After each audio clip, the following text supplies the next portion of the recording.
South Africa Workers' Day has been observed as a public holiday since 1994. The day is aimed at paying tribute to the struggles of workers and trade unions in the country.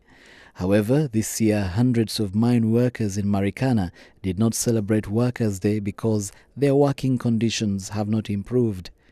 9 months after their strike, the miners and their families at the Lonmin Platinum Mine are still struggling to come to terms with the Marikana massacre, saying they have little to celebrate this Workers' Day. Workers here say they were told that their working conditions would improve, but nothing has since changed. More than 3,000 workers took part in a strike in the platinum sector last year, calling for higher salaries and better living conditions. Emotions ran high as the disgruntled, heavily armed protesters vowed that they were prepared to die for their cause.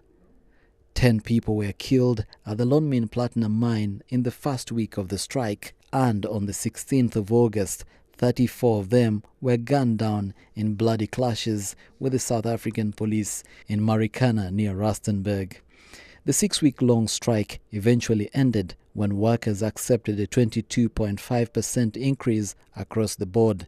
Political analyst Professor Susan Boyson says the workers should be grateful because they still have jobs in a country where unemployment is rampant. South Africa workers certainly have something to celebrate. That means basically they still have jobs because unemployment really continues unabated in South Africa. Generally, those workers do enjoy rights, but they have to support many members in their communities that remain unemployed, often poor, and in inequality in South Africa. Those images are being kept alive by the Commission of Inquiry. And that obviously is a frequent reminder that that traumatic event has taken place.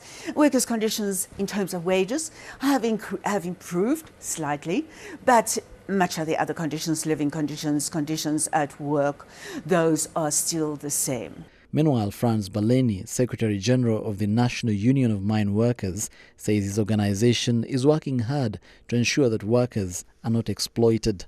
The morale is of mixed feelings. Workers feel that they were promised. There has been under-delivery. On the other hand, workers are looking forward in this current collective bargaining process of 2013 that we should be able to deliver some what has been promised, which could not be delivered in 2012. Sky high.